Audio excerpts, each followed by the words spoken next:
Farei a leitura do Evangelho. O capítulo é o 14, honrai vosso pai e vossa mãe.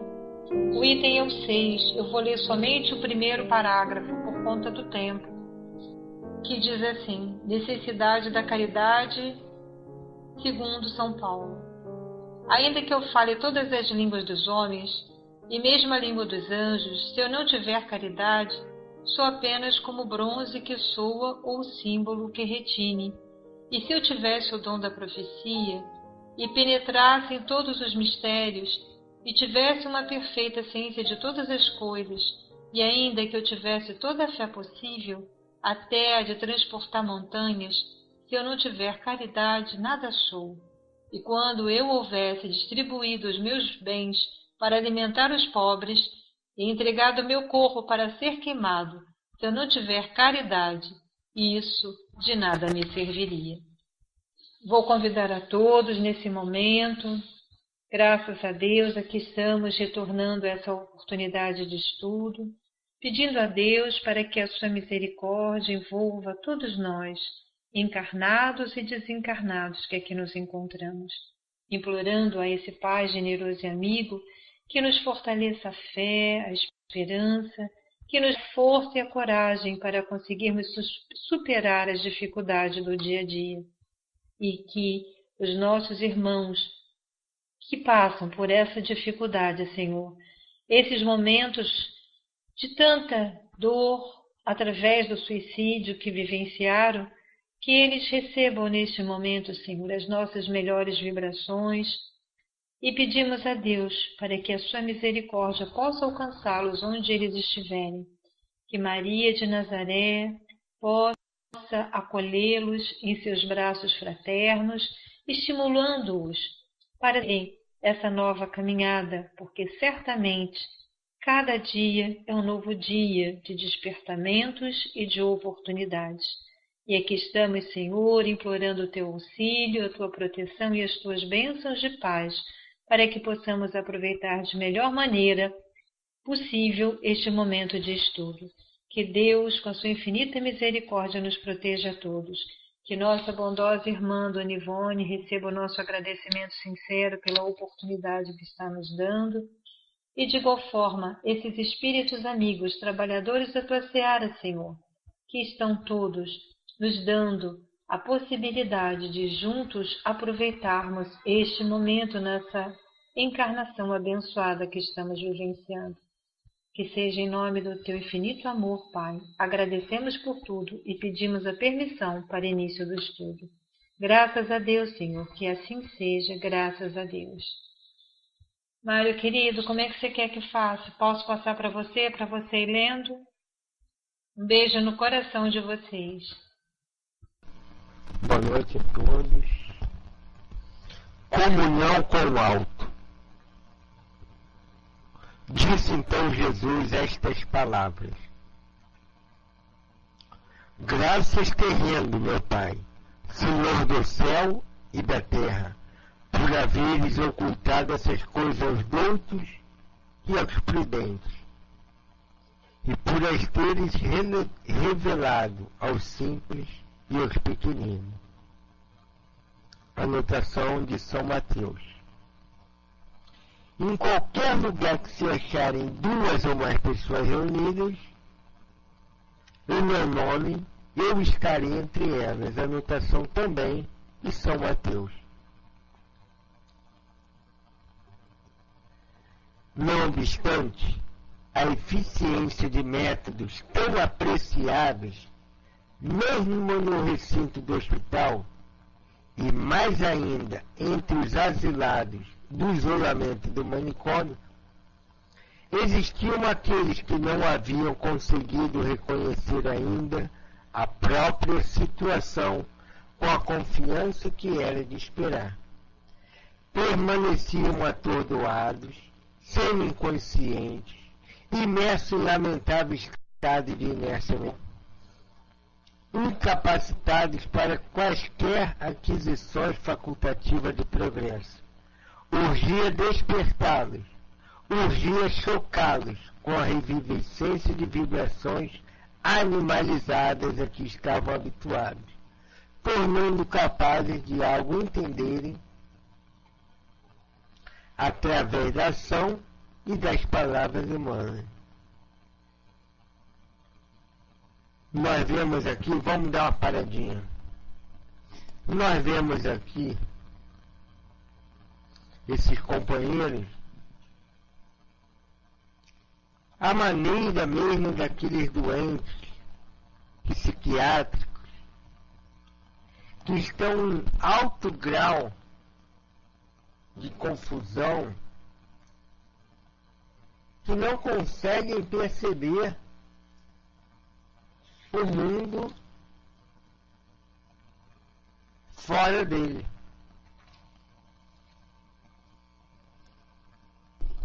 É uma situação que você olha e aparentemente você diz: não está havendo progresso. E muitas vezes não está.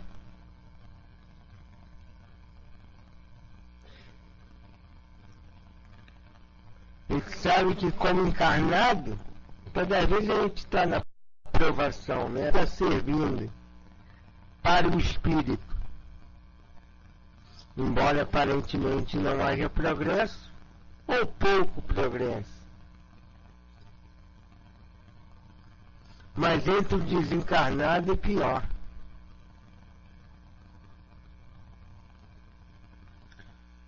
Porque ele já está no elemento dele, que é o plano espiritual, já pode ter contato com instrutores, com benfeitores, com enfermeiros, capazes de auxiliá-los, e nem assim eles percebem direito. Sabe quando você está naquele sonho que você não consegue perceber direito o que está vendo? Ser levado de um lado para o outro. E você tem uma vaga noção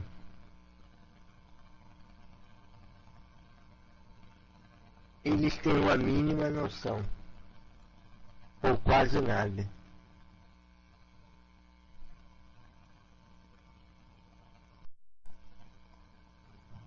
Entre aspas, seria uma espécie, né, de transe consciencial,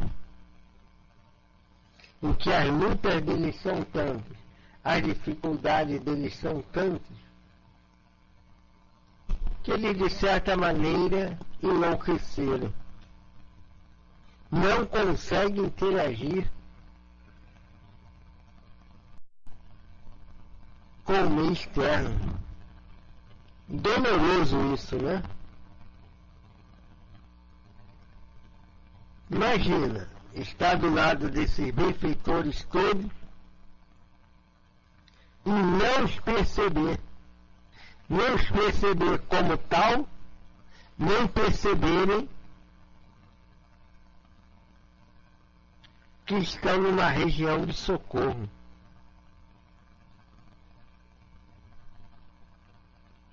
E o que fazer diante disso?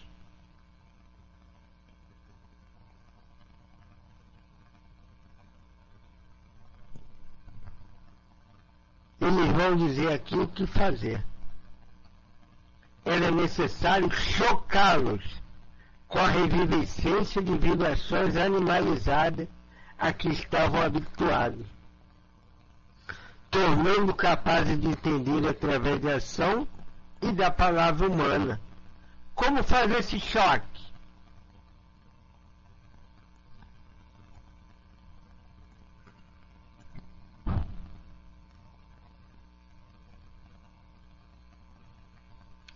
Contato com os encarnados, né, gente? Principalmente pela incorporação.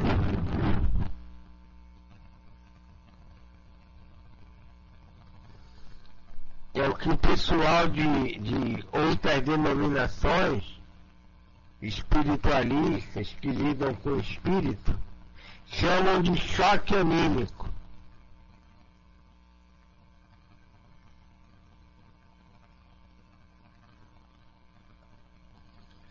Então era necessário eles novamente terem uma sensação de que estavam novamente no corpo, para novamente tudo sentir e tudo perceberem.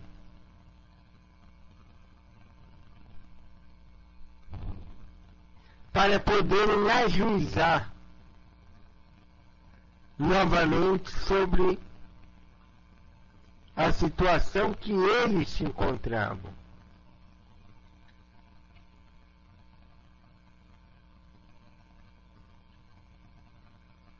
Mal comparando, mas mal comparando mesmo, tá? Imagina aquela pessoa que está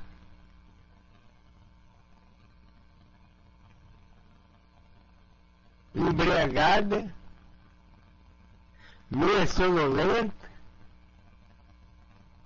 e que precisa sair de uma situação e que alguém joga abaixo do chuveiro.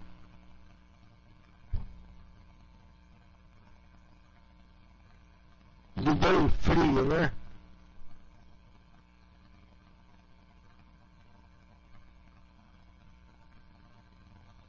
A gente não sabe como a pessoa que está num estado quase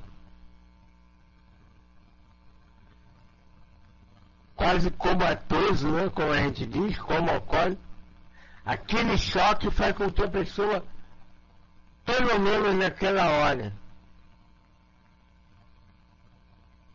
dê uma levantada, uma reclamada, toma posse de si mesmo. Mas volto a dizer, é mal comparando mesmo. Porque a situação é muito mais complexa, né? Porque envolve o consciencial, envolve o moral, envolve o espiritual.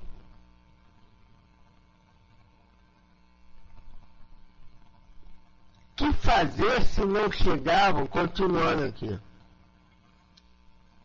que fazer se não chegavam a compreender a palavra harmoniosa dos mentores espirituais?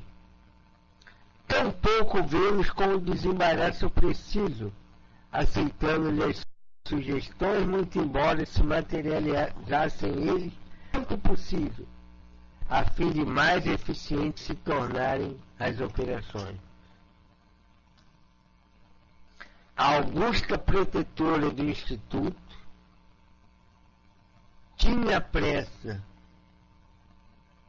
de vê-los também aliviados, pois assim desejava o seu excelso coração de mãe.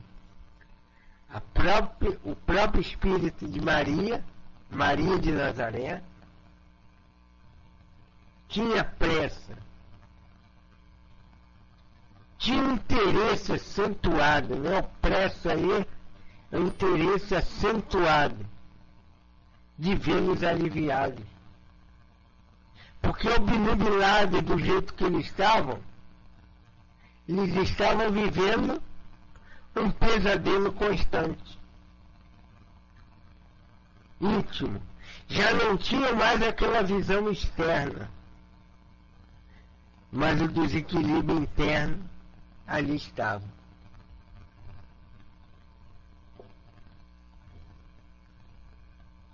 Então, essa era a pressa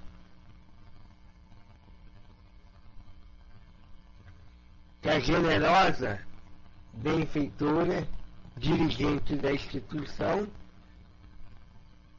tinha para com ele.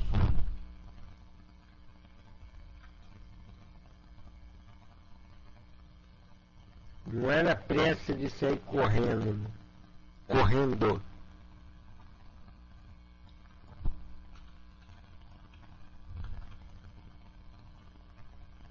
Era pressa de interesse acentuado. Aí ele diz: não vacilaram, pois, em lançar mão de recursos supremos, a fim de conseguirem o piedoso desiderato, os abnegados servidores da formosa legião governada por Maria. Nossos escritores participaram, o eminente diretor do departamento hospitalar, existia necessidade premente de demandar a terra em busca de aprendizes de ciências psíquicas, a fim de resolverem complexos mentais de alguns internos insolúveis na espiritualidade.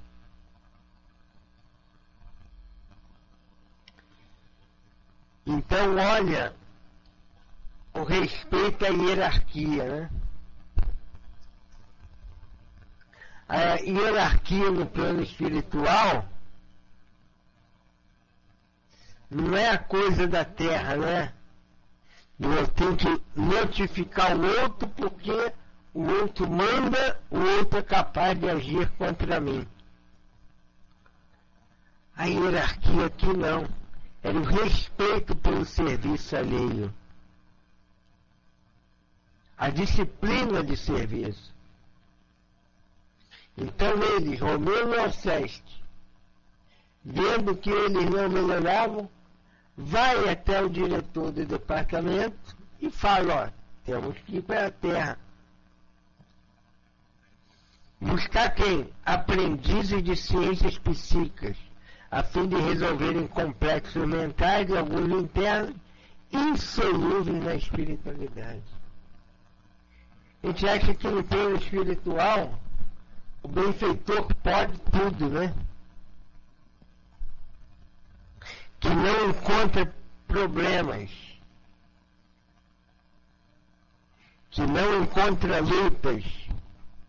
A gente tem uma noção de que o benfeitor é o Superman, super-homem.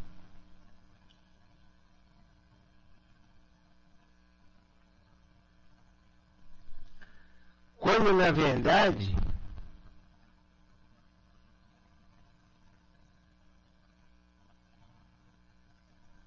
nem viajando saiu, gente. Depois ela assiste. Ela vai ouvir depois. Então, no plano espiritual, há também problemas insolúveis. E esse seria um caso.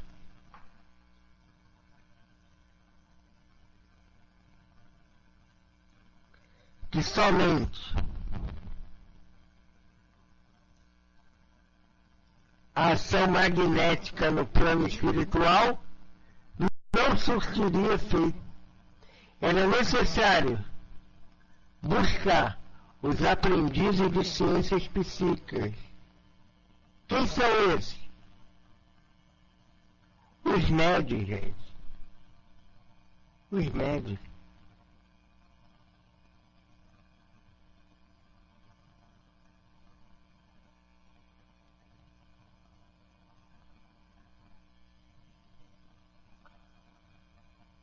Se não buscassem os médios, ficaria difícil esse equilíbrio. Inteirado das particularidades, em conferências a que também assistiu os devotados operadores do gabinete, irmão Teócrito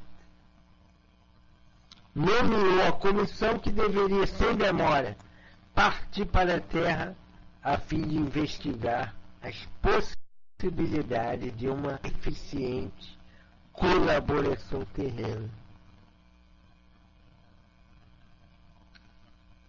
Então vamos ver as possibilidades. Investigação.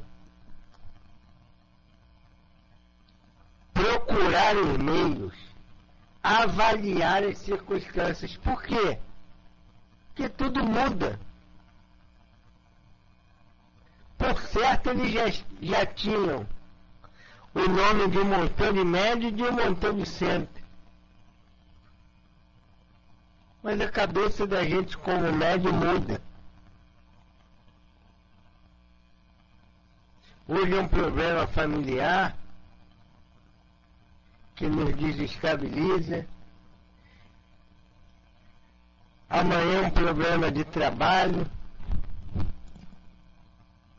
Amanhã é a falta de dinheiro. Amanhã é um problema com o filho.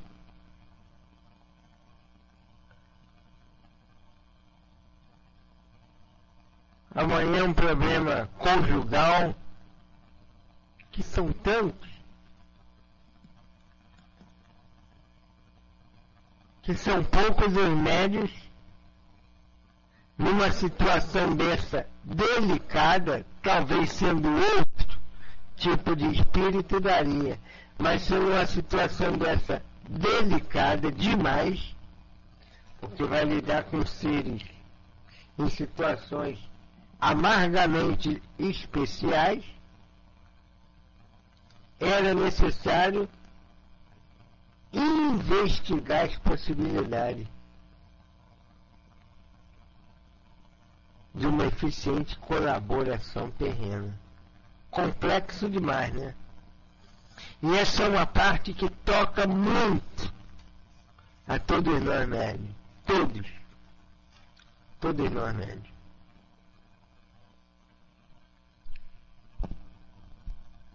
E a gente fica imaginando, né? Isso é um trabalho mais complexo. E os outros tipos de trabalho?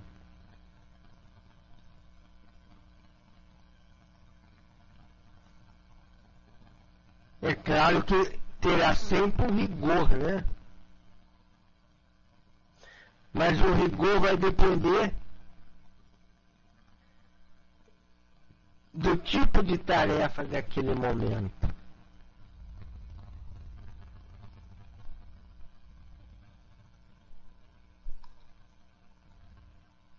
E até do próprio espírito, né? Que irá se comunicar. Principalmente uma tarefa de socorro, que é necessário a boa vontade de quem vai doar, do médium.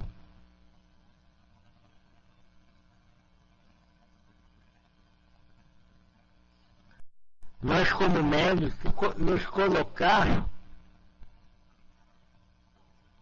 como disse André Luiz lá no livro Mecanismo da Mediunidade. Já falei isso aqui e repito. Pensamento de aceitação ou de adesão ao momento mediúnico. Tornamos nessa hora um elemento facilitador da interação plano espiritual médium.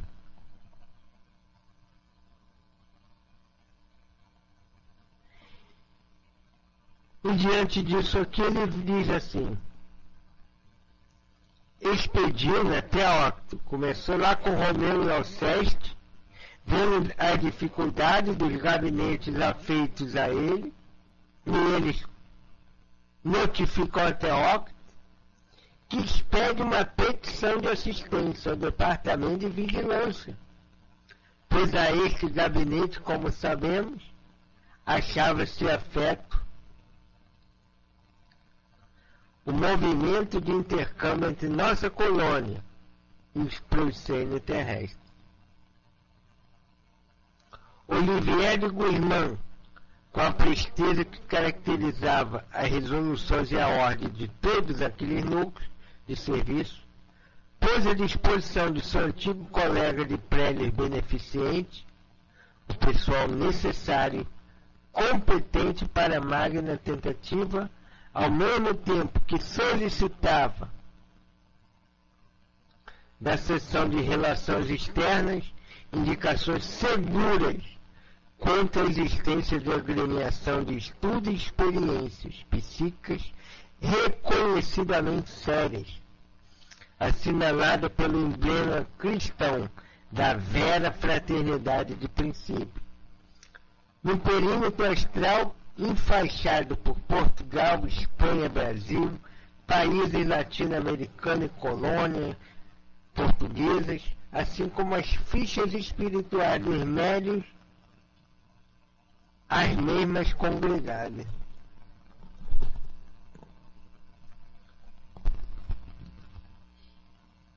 Então segue, não uma burocracia, não é burocracia, não é aquela burocracia que emperra, que dificulta, apenas disciplina, cada um fazendo o seu serviço. Olivier Guimarães daria todo o suporte, já que ele era da vigilância,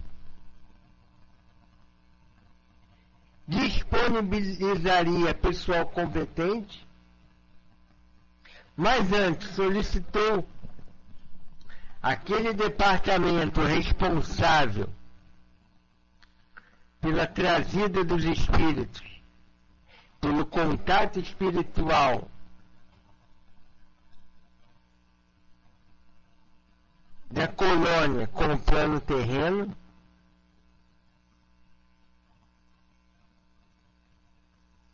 para que esse indicasse agremiações seguras de estudos e experiências psíquicas reconhecidamente sérias. Gente, isso é por demais complexo. O nome dos nossos centros, do nosso núcleo de socorro, estão catalogados no plano espiritual. Catalogado como? Pela seriedade mediúnica e pelos estudos sérios.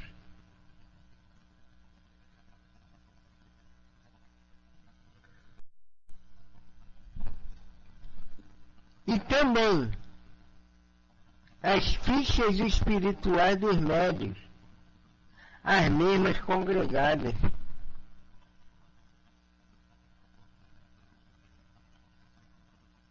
Dá para tremer, não dá?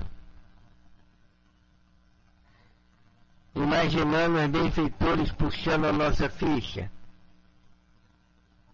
Vamos lá dar uma olhada na ficha de médio tal ou tal lá do CELD. Ou da agremiação que qualquer um aqui pretende.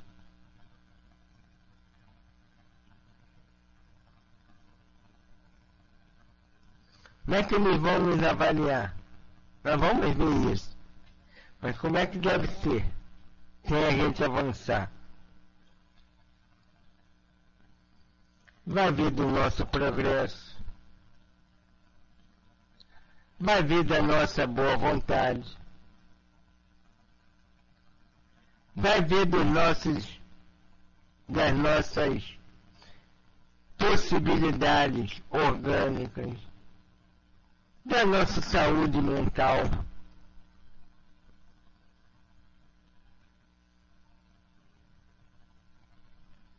Da nossa possibilidade de segurar esse tranco.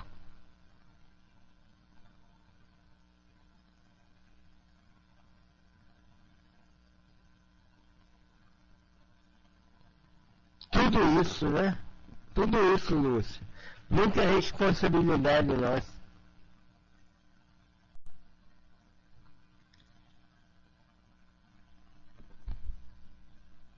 Isso no início do século passado, retrasado, né? Final do retrasado.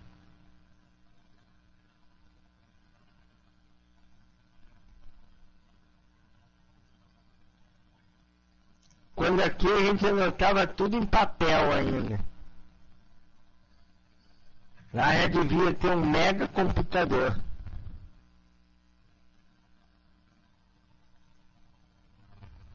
Só pela aparelhagem que a gente vê.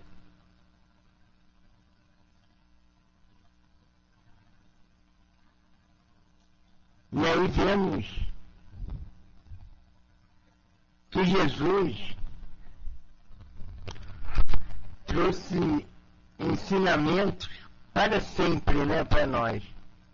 Lembram quando Jesus, aqueles 70 discípulos voltam, dizendo que tinham curado em nome dele e tinham expulsado demônios? Lembram disso? Dos 70 discípulos?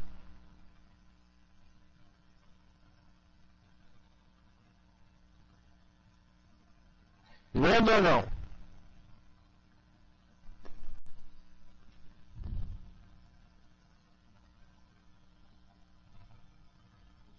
Não? É mais ou menos assim. Jesus despede lá os 70 discípulos e eles na volta dizem assim: Senhor, mais ou menos assim, Senhor, curamos as doenças, os demônios nos submeteram. Ou seja, estiveram sob nosso comando, né? Expulsamos os demônios. E Jesus diz assim: alegrai-vos, não porque os demônios vos submetem, estão sob vossas ordens, mas alegrai-vos por ter-vos escrito vossos nomes nos céus.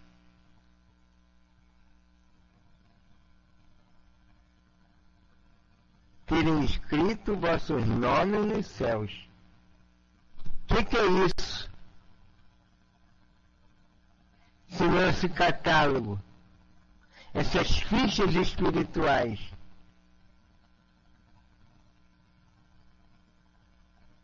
que Jesus falava. O mais importante é que teu nome está catalogado lá no plano espiritual de você ter feito alguma coisa. Por isso Jesus fala 2000 anos atrás. Mais de 2000 anos. É legal demais, né?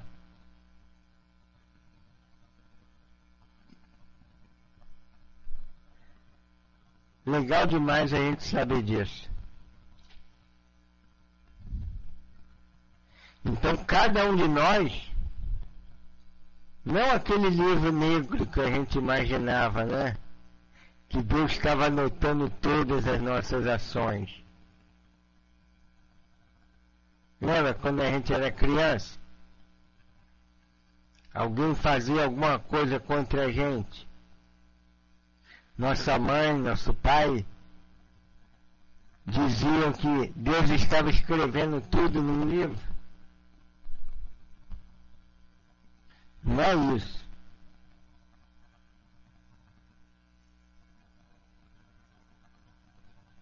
Mas é a gente saber que nosso trabalho chama a atenção do plano espiritual superior. Desde que, olha o requisito aqui, agremiação de estudos e experiência psíquicas reconhecidamente séria, assinalado pelo emblema cristão.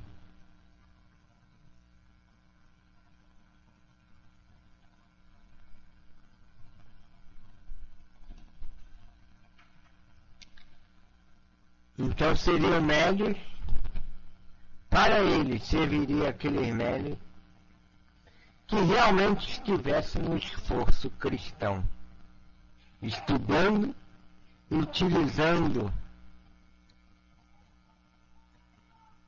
a mediunidade com muito respeito.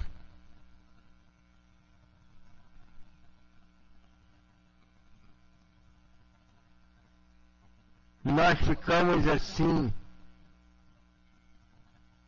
impressionados, né? Com essas fichas espirituais dos médiuns, as mesmas congregadas. Digita lá o nome do centro.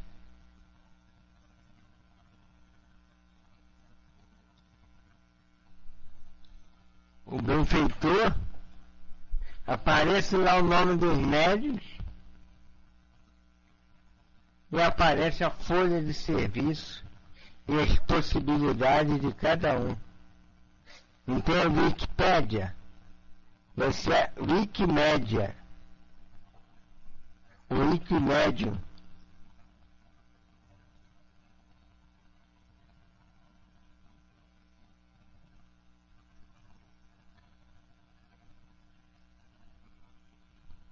Pô, até que enfim alguém riu, a Lúcia. Tá certo, Lumédio.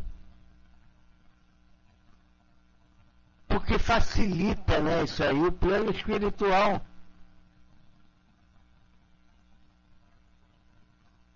Você tem que ter as pessoas certas no lugar certo para o socorro ocorrer.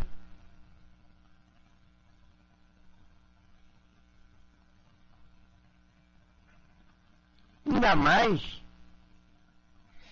as instituições terrenas de socorro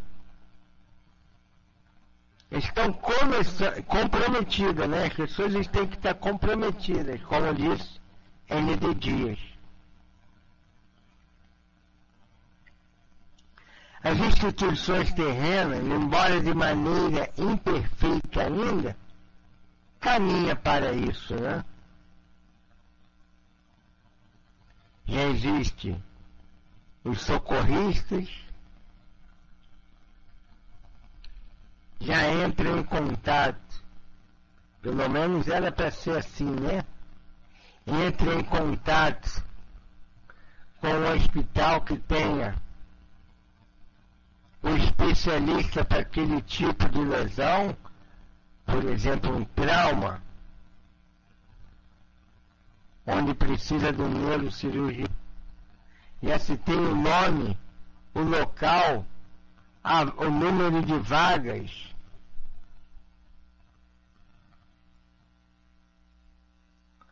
Uma série de situações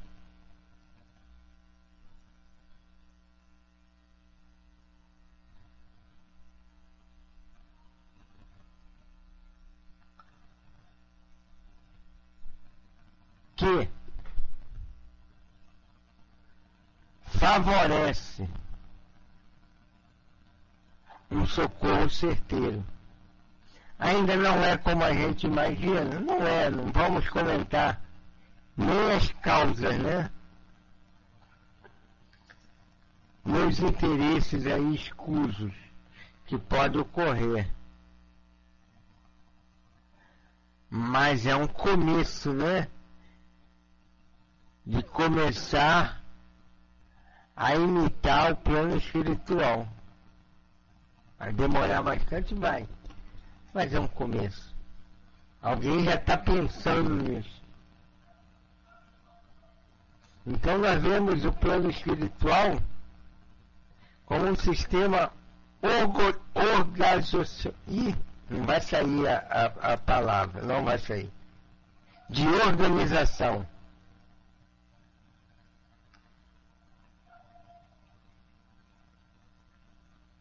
De organização impecável.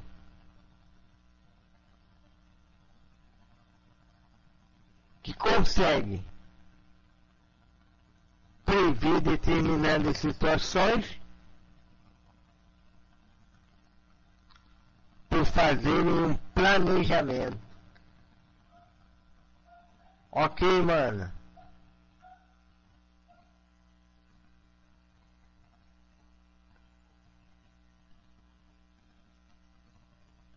Desse modo, iremos continuar semana que vem, marquem aí a página, nesse assunto que toca bastante a nós médiuns. Bastante mesmo. É uma parte que nos cala fundo. Nós vamos parando por aqui e semana que vem a gente continua. Vai ter a prece final que eu sempre falo, não é só uma prece final, é uma vibração para os nossos irmãos suicidas, embora não seja trabalho direcionado a A, B ou C,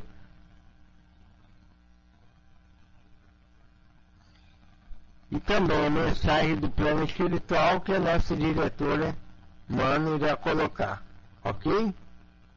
Um forte abraço a todos, foi muito bom estar com vocês.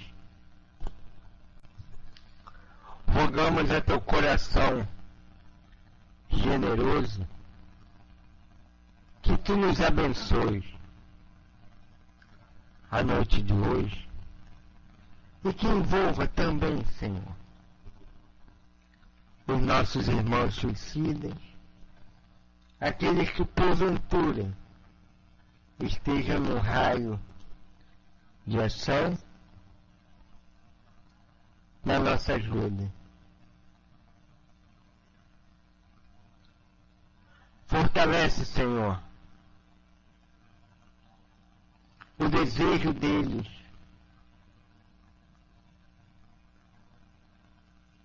em recomeçar e perceberem que eles poderão sair da luta, porque Deus jamais se afastou deles. Eles que se afastaram da lei. E como o amor de Deus é imanente, volta a atraí-los pela lei do progresso a continuarem a caminhada, a recomeçarem.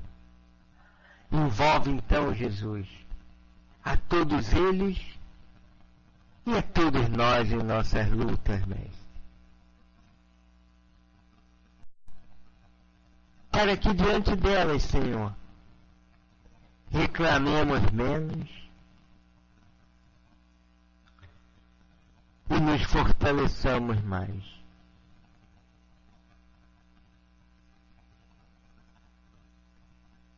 Para que desse modo possamos estar firmes e dizendo presente ao teu trabalho sempre. Fortalece em nós, Senhor, o desejo de te servir. Ampara-nos, Senhor, nas nossas quedas, nas nossas fraquezas, e que esses benfeitores espirituais estejam com todos nós. Graças a Deus que assim seja. Que o Senhor Jesus ilumine a todos nós aqui presentes nesta noite de estudos, de trabalhos espirituais, esta noite de paz. Lembremos-nos dele, o Mestre, nas lições de hoje.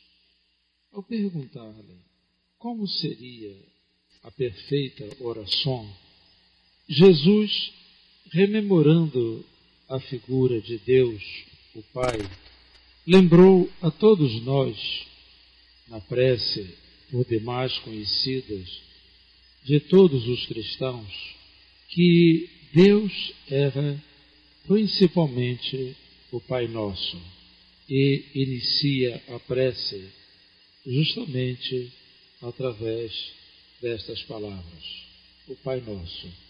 Quanto a nós, quantas vezes temos desprezado as orientações vindas de bondosos guias espirituais que nos alertam sobre as dificuldades, os problemas que carregamos, as desonras que cometemos, enfim, quanto aos erros que ainda somos capazes de produzir. Todas as vezes que uma criatura cometer um erro e lembrar-se de que existe um Pai superior, certamente ela lembrará de que esse Pai está atento a ela e a julgará não tanto pelo ato em si, mas também pela intenção do ato. E nesta hora, Deus mostrará se é pai para ela ou não. Deus é sempre pai, mas para a criatura que se revolta diante das lutas, diante das dificuldades, diante dos acertos da lei, o que é que ela diz de imediato? Deus não foi pai, e sim padrasto. Entretanto, digam o que disserem os insatisfeitos, os inquietos, os inseguros. Deus é o nosso Pai e tudo fará por nós no sentido de nos transformar em filhos. E o filho agradecido é aquele que terá do Pai sempre novas bênçãos, sempre novas oportunidades de progredir, e ainda que mostre desarmonia ou desequilíbrio, o Pai, pela humildade de seu coração, saberá ajudar ao filho desarmonizado. Assim hoje, nós os que aqui estamos estudando as lições do Evangelho de Jesus, lembremos-nos desta afirmativa dele, Pai nosso que estás nos céus, como sendo a afirmativa de quem crê e tem absoluta certeza de que o Pai preserva-nos do mal, ensina-nos o bem, e por mais que estejamos errados, sempre criará uma oportunidade de serviço em nosso benefício. E assim o fazendo, vivamos em paz a vida de confiança em Deus que todos devemos viver. Faça